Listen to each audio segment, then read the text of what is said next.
Welcome to Culture Alchemy, where we do a deep dive into film, TV, music, and the stories and trends lighting up the group chat.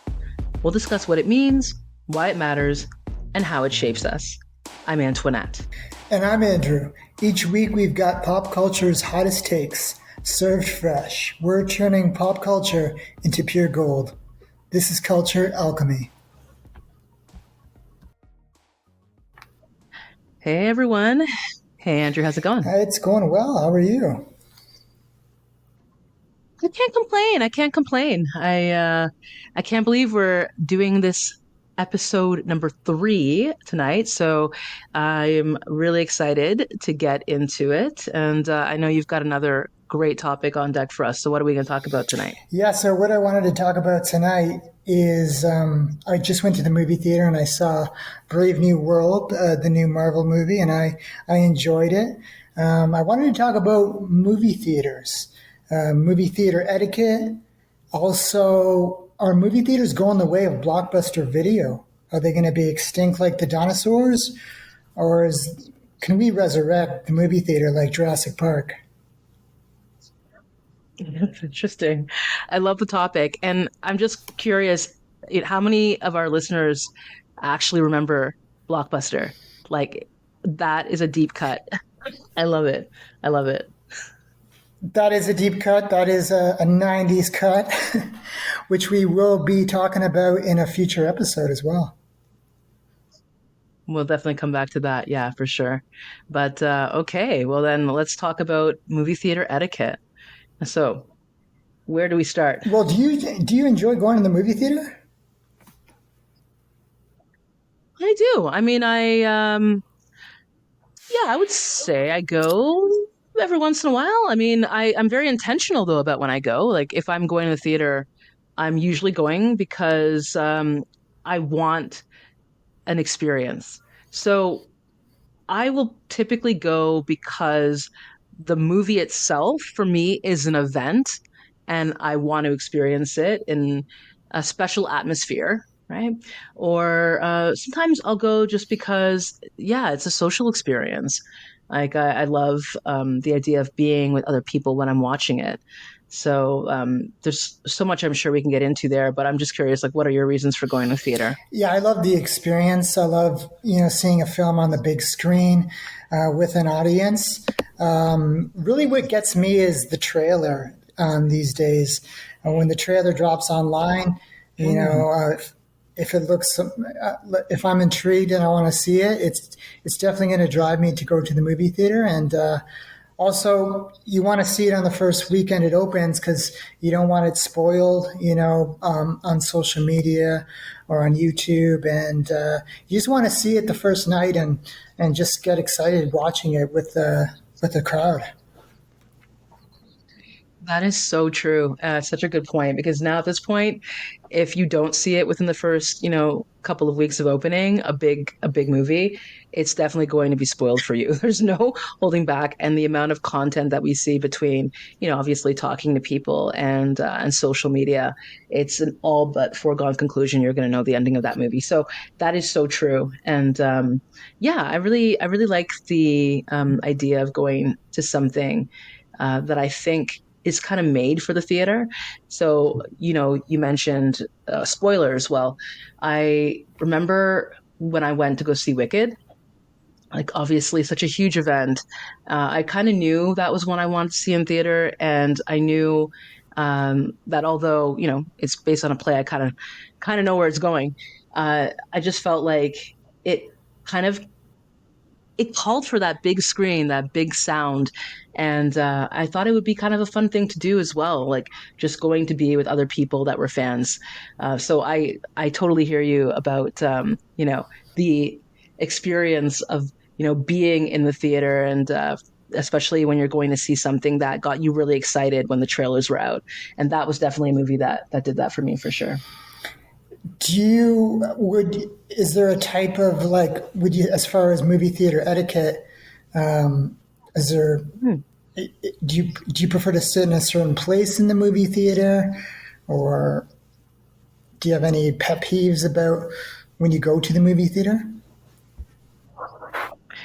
Okay, so there's a lot to unpack there because yes and yes. I actually didn't think I had that many pet peeves about the theater, but we were kind of talking about this episode and maybe kicking around some ideas, and you asked me this question, so I had a chance to marinate on it. And there's a lot of things that I think are sort of unspoken rules of the theater. I will start, though, however, by where I would sit.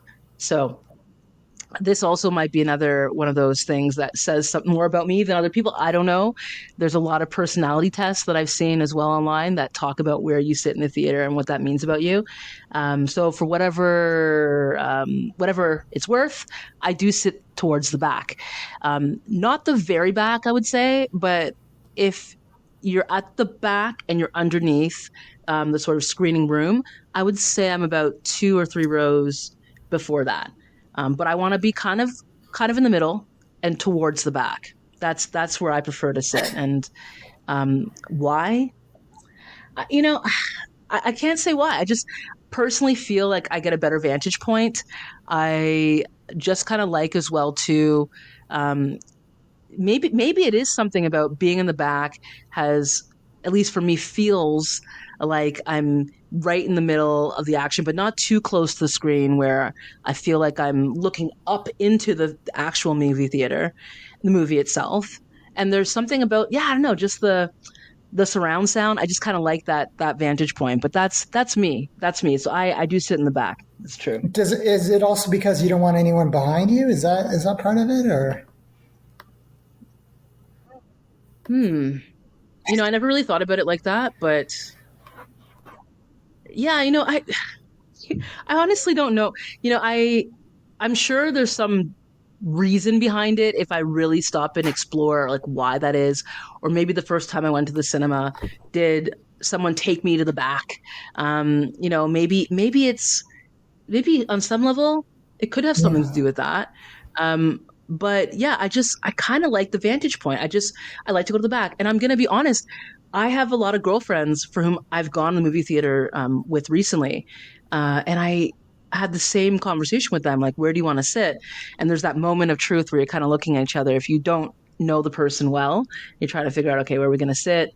And every instance in the last few weeks I've gone, the person has said the back.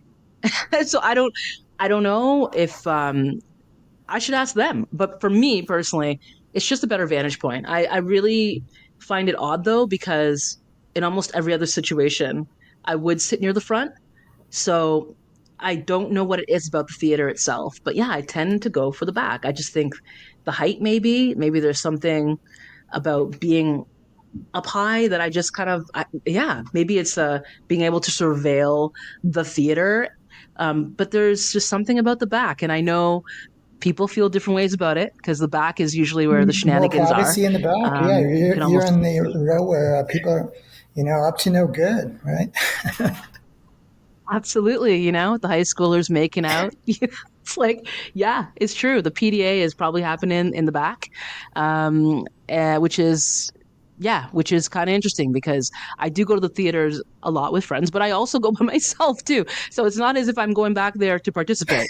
It's nothing like that. I wish it were, but it's just something that I've always preferred. I've always preferred sitting near the back, and I think, like I said, in most other cases too, I would probably gravitate towards the front, with the exception being comedy. Maybe a comedy show, the splash zone. I might not sit right at the front because I mean you're just asking to be part of the show if you're in the front. But I've always been a front of the front of the class person for very little reasons. So the theater is just kind of different for me. I'm not sure why, but what about you? Where are you sitting when you go to the theater? The sweet spot for me is in the middle. I like being right in the middle, and then I like ideally that front row in the middle, between the aisle and then the front seats. I like that middle row where there's no one in front of you, and I just find it just that's the best spot for me. Not too close, not too far Okay. away. It's that sweet spot. It's that sweet spot. So you have no one in front of you, so you've got all the extra leg Exactly. room, and and the aisles there too. So if you need to make a quick escape, need to go to the washroom, that kind of thing, you're not climbing over people. Exactly. It's I find it's the perfect spot. And Mm. I would you pay more for like pricing of the seats if theaters introduced that, if they had some sort of dynamic pricing, you had to pay extra for, the best seats designed in the movie theater, or Yeah, that's a great question. I mean, I'm sure we can find theaters that are already doing that. I've heard that there is a lot of a dynamic pricing going on to an based on extent. demand too. But That's what I some of the strategies the movie theaters are doing is based on the movie you're seeing and the demand of that movie. There's Mhm. dynamic pricing going on. Yeah, and I mean, it's becoming like a concert, right? So it's like a full event. If you go to the movie theaters these days, you're going to drop a decent amount of coin. And I guess if I'm looking at it as an escape from, from the sofa, where I could just stream, in many cases, many films, I suppose I would. I mean, I think if I'm really being honest with myself, I mean, I pay for all sorts of events that I see in a theater. It just happens to be a different form of entertainment. So if I'm going to see a concert, I'm paying that price for preferred seat. Sure, just to know that I don't have to, it's not a Hunger Games situation when I get to the theater, which is the worst. But I probably would. Yeah, I mean, I probably would. I think the assigned seats. At first, when I saw that, I was like, I don't know if I don't know if I actually like that assigned seating thing, but the more I think about it, kind of like it makes sense. It does kind of make sense, and I think I will pay if it's a film that I really, really care about. Again, you can think about the IMAX experience or going to see a film in the VIP. Yeah, I'll pay for the premium if I know I'm going to have my choice of seating, but I'm not as selective, again, when it comes to the theater, but there are places I know I don't want to sit. So, yeah, I guess I would. I guess I would. Yeah.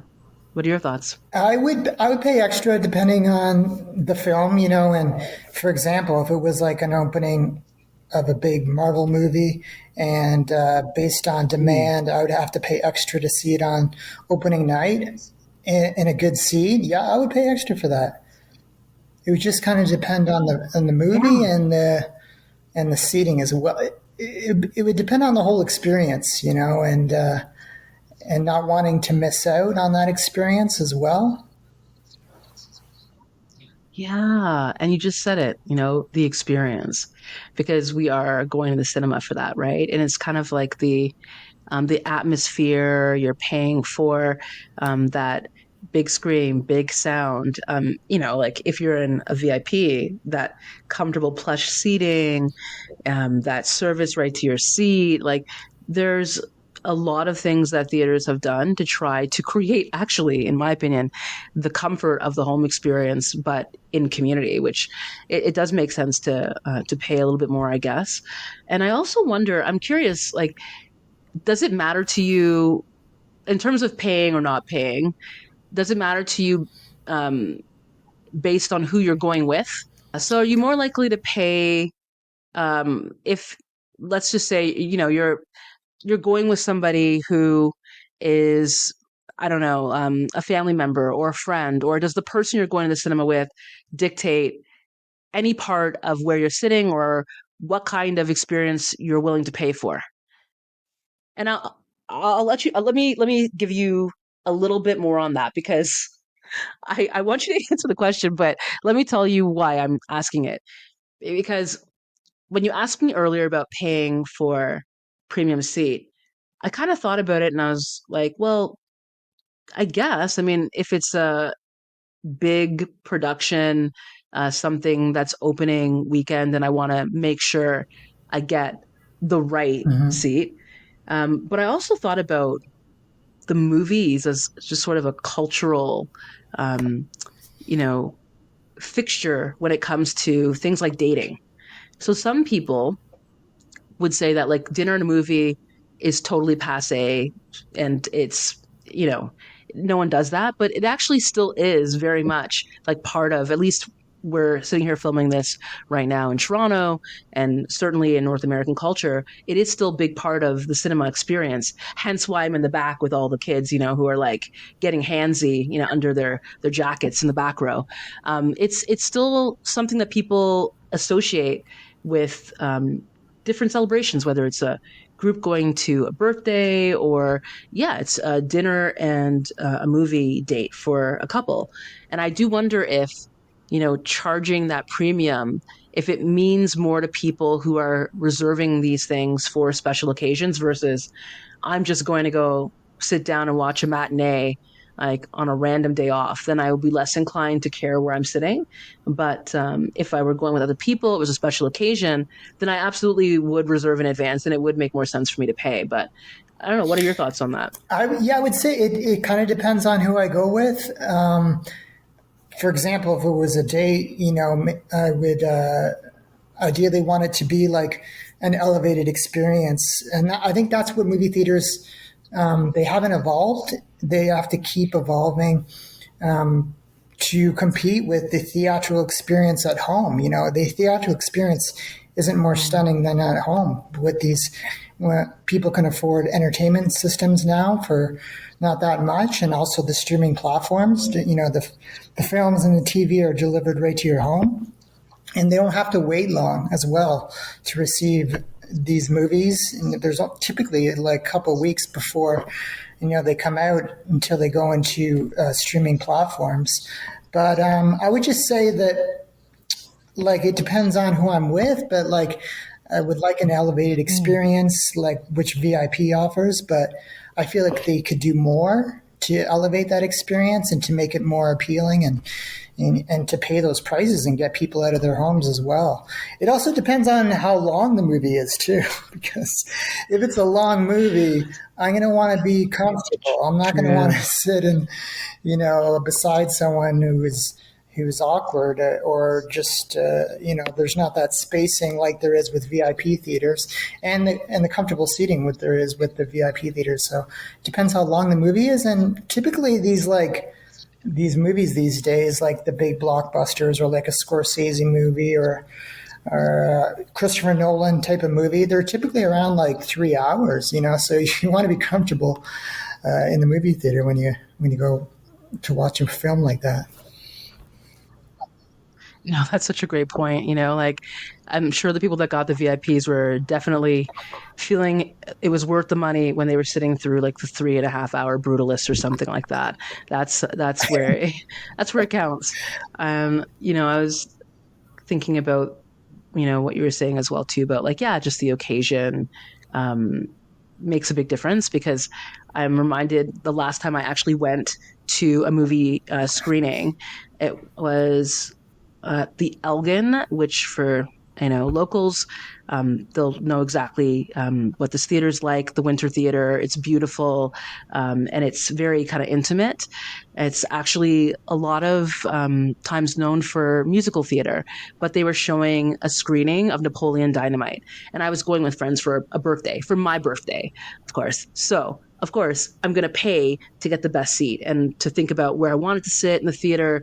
And so it was a whole experience, right? Like people getting dressed up in costumes, and like they had the cast actually come out and talk about the film. So when you say like, what are movie experiences going to have to be to get people to leave the comfort of their home?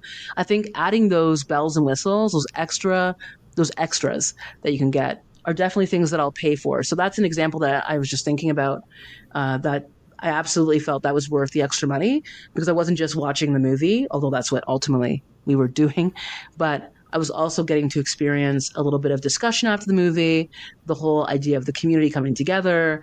So it was a lot more than just sitting down and watching a movie that I could have easily streamed at home. No, you're right on that, because like we have no problem paying, like shelling out $1,000 for like a Beyonce concert or Lady Gaga or going or shelling out hundreds of dollars to a sporting event. But why is movies different? Going to the movie theater different? Because they haven't elevated that experience. It's all about the value that people will pay for more money for, and it hasn't evolved, and they need to create that experience. Like the film festival in Toronto does that very well in creating, tickets for a opening night film at the film festival are upwards of hundreds of dollars, and then there is dynamic pricing for those tickets. So because it is a big event that you want to be part of, and it's an elevated experience as well.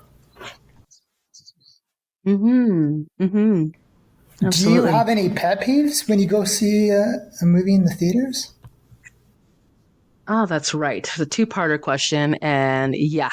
Okay, so I'll let her rip. I definitely think people who talk excessively in films, like no judge, no jury, it's just straight to execution. I don't understand that. I've I know we've all sat beside people that have, been the whisperers, like what's happening, who's that? I can abide by a Yeah. little bit of that. But when people are fully having conversations at the theater, I'm always kind of shocked by that. Or maybe they just don't realize they don't have indoor voices. Like it could be something like that, a self-awareness thing. But I do find that to be one of the most egregious um, offenses at the theater. That, along with the people that um, have their cell phones out, like during the film, with like their bright lights shining in the middle of a dark theater, or when their phone goes off. I can understand that things happen sometimes beyond our control. But at this point now, like it's 2025, and most of the time we get reminded literally by trailers and staff to put our phones on silent. And I think when somebody has the odd kind of slip up or there's an emergency situation, I totally understand that and have a lot of empathy for that. But the people that are just scrolling constantly on their phones, I just find that so distracting to other people that it makes me wonder, what's at play there? Are they a film critic and they're taking notes?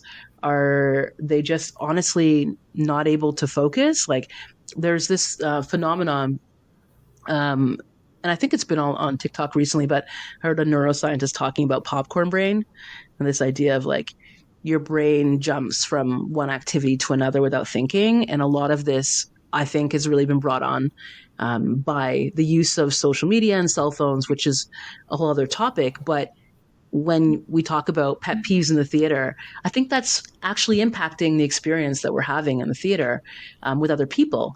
Is because sometimes it literally is like we are just easily distracted. So there could be people that are in the theater who might be so accustomed, like almost a Pavlovian response. Like if your phone is buzzing in your bag or in your pocket, it's like, I have to look at it right now. Or just if there's a lull in the movie, let's say, you made a terrible, terrible mistake and thought that you were going to see one movie and it turns out to be something else.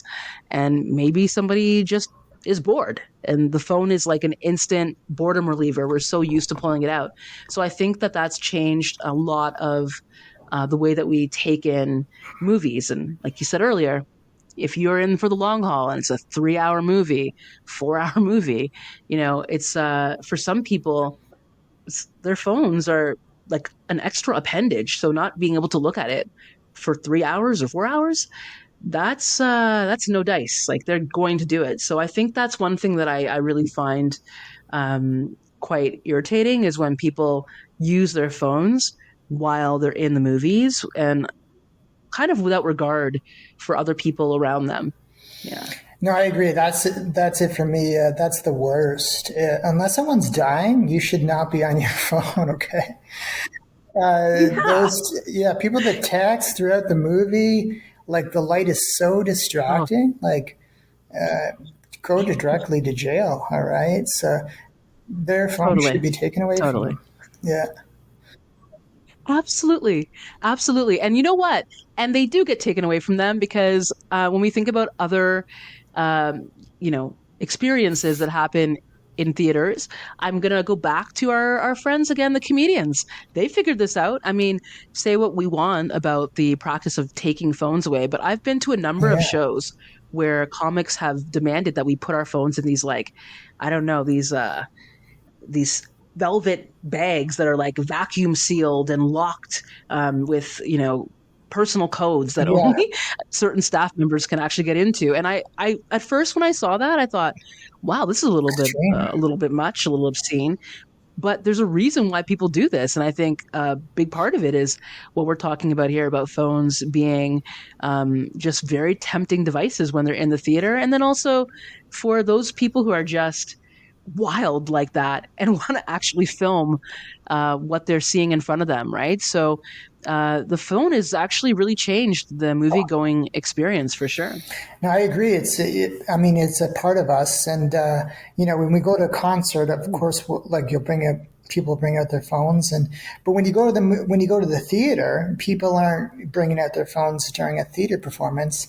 That's bad etiquette. But for some reason in the movie theater, it is, people are still doing it. Yeah. Yeah, it's interesting how the art form itself really dictates how we behave. Because, as you said, it would be unthinkable to go to an opera or symphony and be doing that. But something about the movies, and maybe, I don't know, maybe it's something to do with the fact that we are so used to watching movies, maybe now in the privacy of our homes, and we're a little bit comfortable with the medium. Maybe because movies, at least they used to be, very accessible to most people, and it was just like, you know, I don't know why, but in some parallel universe, I have this picture of, going to the movie theater as a kid, or like even as a teenager, like getting a bunch of friends and going to the mall. And like if we had like $5 in our pocket, we're like, oh, let's just go see a movie, like flipping a nickel at somebody, like, getting some popcorn and like, hey, let's go see a movie. Like it's kind of this like, yeah, very accessible art form that anybody can really just passively take in. So because it's so passive as well, it's not demanding of you maybe the same thing that another type of performance would. It might be for some people that literally they can't sit still, or they find a lull and they have to be doing something. It really does speak to, yeah, maybe the situation itself being in a dark theater. Maybe you feel also you have a little bit more anonymity, like no one can see what you're doing, so there's something to that too. And just our comfort with watching movies in our pajamas at home, and maybe just bringing those habits to the theater as well. Or yeah, there's a whole bunch of reasons why, we probably behave differently when we're watching movies. But yeah, it's very different than going to see other art forms. Like i'm uh I'm bringing it back around to this pet peeve thing. And, another one for me is like just the idea that people are talking, like full on conversations would be unthinkable if we went to different types of performances. But the one area that I do feel like, it happens a lot, and usually these people get told exactly where to go, is when somebody is trying to heckle a comedian, or you go to a comedy show and people are talking. And usually for that offense, you will become part of the show. Like a comedian that's really good at crowd work will usually deal with that. But again, a movie is so passive. There is no one really to uphold the law unless you want to be that person. And I'm curious, like, what do you do when someone is talking during the movie? Like, are you that person, Drew, that would like shush someone, like shush a grown man, or are you like just grinning and bearing it? I don't know if you're a Seinfeld fan, but what I do is what Jerry Seinfeld does in one episode. He gives the look back, so he turns around in his seat, Yeah. looks at him, and then he gives the shush. So it's a two part Yes. reaction. It's the look back, and then it's the shh, and then hopefully it stops after that. Yeah. Yeah. I usually, yeah, the look back and the Yeah. shush, which in of itself should shut down any future, talking. But some people are just wild like that. And I personally, I will do the glance. I'll do the side, the side glance, and I hope and pray that that'll be the end of it. But the shush has to be extreme for me to shush someone. In fact, I probably won't even shush someone.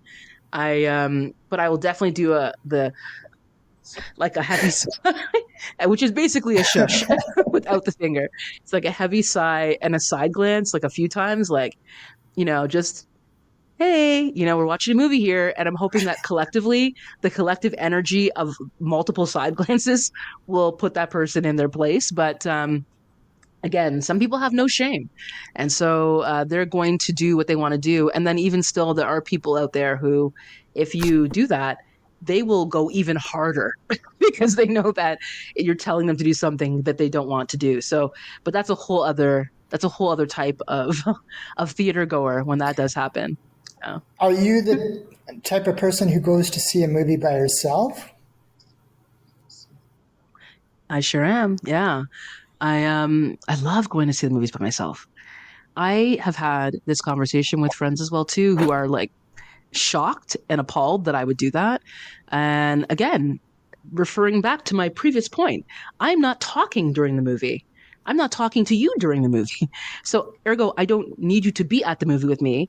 And I know that that might be confusing because I did say I'm going for that community experience. That is true. That is true. But I'm not necessarily talking to anybody at the Okay. movie. So it depends on the situation. Like if I'm going to a movie that I feel may not be, quite frankly, I just don't know anybody who wants to go see it. Your art house indie, you know, picture where it's basically just talking for like 3 hours and there's very little things happening outside of that. But at the same time, everything's happening. Uh, that's a lane that I love to drive in, and some people are not down for that. So I actually don't mind just going to see that on my own. And I've definitely been, and I hope that none of my nobody I work with is listening. But I've definitely gone to a matinee. You I've definitely gone to a matinee, slinked into the theater for a quick matinee, and there's nothing I love more than, paradoxically, I'm now realizing, a theater that is also almost empty. I love oscillating between those two things. Like, yeah, the experience. Yeah, let's all get together and laugh together and experience a wide roller coaster of emotions together. I love that collective energy, but I love going by myself too. I am a big fan of it, and the one thing I guess, if anything, um, that I would say would be the main disadvantage of doing that is that if you see something that really is impactful, one of the first things that I want to do is I want to talk to somebody about it.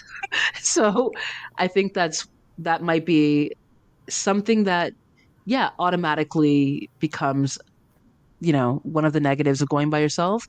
But even then, I find like even walking out of the theater, maybe I'll exchange a comment with somebody, or I'll talk to a friend who's seen it as well, or hey, if you want, you could start a podcast about it. Like that's there's so many ways to process the experience that for me, I don't need another person to be there, but it can always be enhanced by other people being there. So if one of my favorite things is going to a theater when it's a comedic moment and somebody breaks out in laughter or has like kind of a distinct laugh, and they laugh to the point that other people start laughing. So those things that happen when you're in an audience are also great. So it's like kind of a paradox I'm realizing. Like I do like to get amongst it and have people engaging with what's happening and feeding off of that. And then also, there are times when, depending on the flick, like honestly, I just want to sit down and just be, be in my feelings and be able to process the movie on my own and not necessarily have other distractions there. So I think it depends, I guess, is my answer. But what about you? Do you typically go on your own? Do you always need to have somebody there? I typically go with someone. I that's how I prefer. I prefer to go with someone because I want to talk about the movie with someone. And I have gone by myself. I'll go to see a movie by myself if no one wants to see that movie, or maybe I have some free time and I don't want to miss out on it. So have done that, but I wouldn't say I love it. I prefer to go with someone so I can talk about the movie too. Yeah, so you can process it. But I did go Hmm. see Wicked by myself, and I had a great theater experience. I think I went to a matinee, yeah, and I loved seeing Wicked on the big screen. And Wicked is an amazing example of bringing people back to the movie theaters to see, you know, why they fell in love with movies in the first place. It was really a magical experience, and that movie was a huge success at the box office as well. And I think it's because of like the marketing of that film and Ariana Grande and Cynthia Erivo, like their interviews, for the movie as well, and all the movie marketing that went into it. I think that's the reason why that movie did so well, and it became an event. They had special screenings where you could sing along to Wicked. So I think that's what movie theaters need to do more of.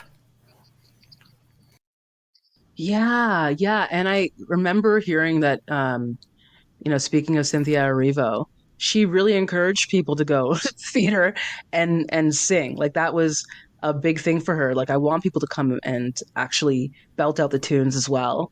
And I think making that part of the experience, like you said, is really powerful and gets people to go. Like I'm another odd reference for another Napoleon Dynamite, but that was another movie that did the same thing, right? So 2004, when it came out, free screenings, they created fan clubs, and they gave out free swag. So before the movie even had a wide theatrical release, people already knew about it. And that was a brilliant, brilliant way to get people behind a movie that would have otherwise been very hard to market. And I think about Barbenheimer and the pandemonium around that release for Barbie and Oppenheimer, two very different movies. And I kind of thought when I heard that, like, how on earth is that going to work? Because they are very different and distinct pictures. But I definitely met a lot of people that committed to going to see both on this, if not the same day, definitely the same weekend. And I can remember going to see Barbie with some girlfriends, and the theater had like a step and repeat. So one of those kind of arcways, I guess I could say, where you could stand with your friends and take photos with like Barbie backgrounds. And it was just a huge, huge way to get people excited and talk about grassroots marketing. Like it's doing the work for you. So I definitely agree that I think people have to get very creative now when it comes to getting people to go out to the theater and creating experiences. I think that's one of the things that I'm willing to pay a premium for. So if I am going to a theater and I know, the example I used before of I'm going to get a chance to hear maybe someone speak about the film, or although I know you can't always have, the A-list celebrities come and talk about their films, that would not really be feasible, but it would be nice to have maybe a discussion or have someone moderate something. I think those are the sorts of things that people are willing to pay for because, like you said earlier, um, there's a lot of people that want to talk about what they've seen, want to process what they've seen. And I've met a lot of people that do go to the movies alone. And so I think if you're willing to stick around and maybe find community through that, through the extras that are being offered, that's also a great way to get people in the seats as well and to remarket going to the movies as an experience for everybody and for all, right? No, I agree. I agree. Is there a movie coming out, in the next little while that will bring you back to the movie theater that you're excited about seeing in the movie theater? Mm. Yeah, I mean, gosh, there's a lot of them. I mean, obviously, when I was at the movies last and I saw the trailer for Superman coming out this summer, I thought, okay, well, that's one I have to see in the theater. It almost That demands that. I mean, the trailer effects for was sure. one of the best trailers I've ever seen. There was people like grown men were crying watching that trailer online. Like it was a Yeah, powerful trailer. it was. It was. I remember people gasping in the theater when it hit and like, whoa, it was a great trailer and speaks to what you were saying earlier about the power of the trailer. It has to pack a huge punch to get me excited. So that's an expected one. But there's another one that it's coming out in June. It's called The Materialist, and it's a romantic comedy written by Celine Song. So Celine Song, if you remember, she is the director who put out the Oscar-nominated film Past Lives, and she does romantic comedies so well. She's got one coming out with Dakota Fanning, Pedro Pascal, and Chris Evans, where I think the premise is the woman, Dakota Fanning, is a matchmaker who has to choose between the Mr. Perfect on paper that she's dating or her less than perfect ex who may be perfect for her. So it just, the trailer I thought looked so charming. And it's the kind of film that, again, I think it's going to be very dialogue driven. Anybody who's seen Celine Song's work before will know this is not going to pack tons of effects. It's not that kind of movie, but I think it's one of those movies that would be nice to see in the theater and to be able to discuss it with people afterwards. So those are two that are definitely on my radar. And then, of course, Happy Gilmore 2 is coming out in July. So all the millennials watching, like, minds blown. We are going to get a sequel to Adam Sandler's 1996 movie, and I cannot wait to see that. That's one that I think I'll go to the theater to see as well, because I want to be able to feel the energy from the entire crowd, and the reactions are going to be hilarious as well too. And then I would be remiss if I didn't say towards the end of the year, I know you're going to be there as well too, but I think Wicked for the Good, when Wicked comes out, that's another one that, again, that's a must see for the theater Yeah, for I me. can't wait till that. Take my money. Take my money. Yeah, totally, totally. So obviously, Wicked's going to be on your list for sure, no question. What other movies are you looking forward to seeing in the theater? So Thunderbolts, it comes out in Mm. early May. The trailer for that was amazing, and trailers really make or break a movie these days. And I was reading that studios, some trailers reveal too much though. So there's really an art form to the trailer. Like, some studios are not confident that if they don't show enough, that people won't go see the movie. So maybe that's why sometimes these trailers are so long, showing so much of the movie, and sometimes revealing major plot points as well. So it's really an art form, the trailer itself. And I thought the Thunderbolts trailer was amazing, and I'm super excited to see it. That's the next film I'm going to watch in May. Yeah, that one did look really good. And I know there's obviously going to be a ton of people that are going to be lining up for that one as well too. And I noticed, well, you know who's not going to be lining up for that? Probably Martin Scorsese. But He definitely will I not. noticed that That's a hard no for him. probably not. Probably not. I mean, I may be opening up a can of worms here because I know you're a big Marvel fan, and I'm really curious just to get your take on that whole, you know, I think he's speaking specifically like to, you know, superhero pictures, comic book pictures, like are not cinema. Like, what are your thoughts on that? Yeah, he says, I think he compared them to an amusement park. Mm. I grew up. I grew up with the comic books. Me and my brothers reading the comic books, so it's very nostalgic for me. And I know all about these superheroes. And just Disney does it really well in creating these different universes. And really creating event movies, and you get excited about, you know, who's going to show up in the movie, and the post end credits as well. You know, you have to stay after the movie to watch the post end credit scenes to see what's going to happen in the next one. And these type of movies are like the last. We've never really recovered. We never had a hit like since Infinity War, which made like $1 billion at the box office. But that in itself, that movie was the culmination of 10 years of previous Marvel movies. So Disney's really good at creating these universes that you are engaged with, and you can't wait to see what's next and where this story goes. Yeah, yeah, and I think that there's probably a case to be made for seeing those films in the theater. I'm just curious what your thoughts are. Like, are those films that you always feel that you're going to go see in the theater right away? Yeah, I think it just demands me to see it on the big screen because of the scope of the film, right? I think that I would say there's still cinema. There's a place for them. They definitely overshadow a lot of films as well, but I just feel like they demand to be seen in the movie theater, and they lose a lot when you see it on the small screen as well. Yeah, yeah, I kind of agree. I think I've probably enjoyed those films more in the theater, just because of what you're saying around the special effects, like the also reaction of the audience. I That's a think very good you hit the point. nail on the head when you were Because saying when I went to earlier. see Do you know what I Spider-Man mean? Like 3, those are the ones. people, like, that was like a concert in the movie theater. Like, people were cheering when certain people appeared during the Yeah. movie.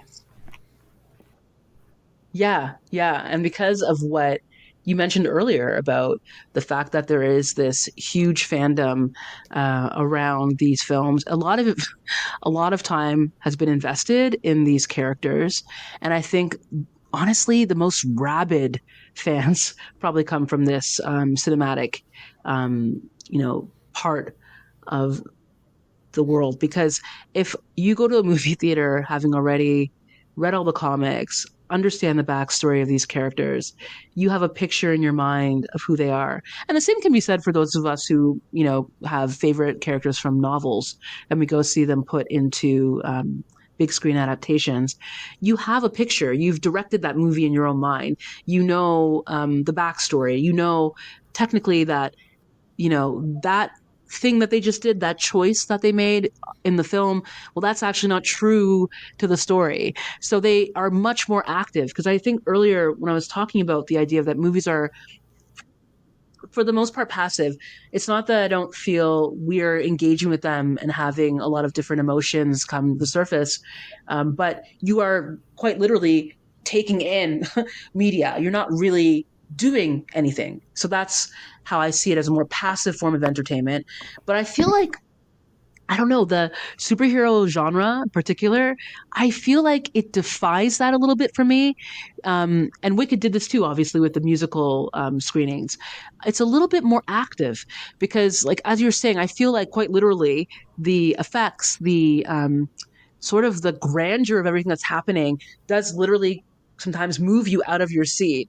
But I also feel as if, because people are so invested, like you really do go on a roller coaster with people. The reactions of people in the theater, the cheering, the jeering, whatever it may be, that's more acceptable, I think, at, I don't know, a screening for a Marvel movie than it would be for a Martin Scorsese movie, So there's something that people kind of accept that that's going to happen. And then probably, and I mean, you can tell me better than anyone else, when the movie is said and done, these are movies that most definitely I'm sure you're going to turn to somebody next to you and high five them or just look at them like with shock and awe, like, what did we just see? And you're probably going to immediately want to register your happiness or your disgust on social media more than other films. I think these are the films that people who decide to venture into them in terms of the production, you've got to know that you've got a legion of people that know this film, that know the characters inside The out. fanatics, And the so you're passion going in about the there like an film. Yeah. expert, right? You already have an expectation going in, right? Which is something that is a little different, for me, anyways, than other movies that I might go see. I don't necessarily go in there with that expectation. So I think that's where they're a little different for me as well, is like the people sitting to the left and to the right, like they're experts on this. Like they know this movie, they know this franchise, they know the characters. So there's more at stake when you go and you spend the money on that ticket. I agree. I agree. We'd love to know what you think about our episode. Do you like going to movie theater? What do you think about movie theater etiquette? Is there a movie you're excited to see, which is going to bring you back to the movie theaters? Is there something movie theaters you think should start doing, or they would bring you more back to the movie theater on a regular basis? Let us know. We'd love to hear from you. And we want to thank you for joining us. We hope you enjoyed our breakdown of movie theater etiquette. Well, come back next time, because I believe we'll definitely be revisiting movies and a lot more. TV shows, music, all things around the decade that I love, the 90s. I can't wait to discuss the 90s. But before you go, don't forget to subscribe, leave us a review, and follow us on Instagram at culture_alchemy. We want to keep the conversation going. That's right. And until next time, alchemist, Stay curious.